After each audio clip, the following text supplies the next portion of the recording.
پہلے تو ہوتا ہے پیسہ کمانے کے لیے اپنی صحت داؤ پہ لگا دیتے ہیں، بس کسی طرح پیسہ آ جائے، اور جب صحت خراب ہو جاتی ہے تو پھر صحت کو اچھی کرنے کے لیے وہی پیسہ جھونک دیتے ہیں۔ تو یہ کوئی سمجھداری کی محنت تو نہیں ہوئی نا، یہ کریز کوئی ہوشیاری کا کریز تو نہیں ہوا۔ مجھے دیکھیے، آپ جب بڑی کام کی بات یہ بتا رہے ہیں کہ ایک مشتری ستارہ ہے جو سعادت تقسیم کرنے والا ہے، لوگوں کو اس کی طرف رہنمائی کرتا ہوں میں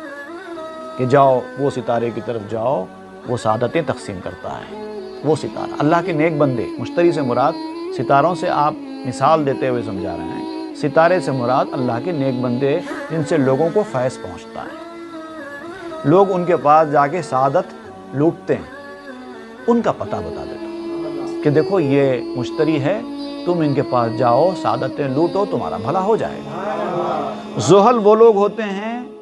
جن کے پاس سے نحوستیں تقسیم ہوتی ہیں، میں ان کا پتہ بھی بتاتا ہوں لوگوں کو تاکہ وہ وہاں پر نہ جائیں، اسی لیے دونوں کا پتہ بتاتا ہوں۔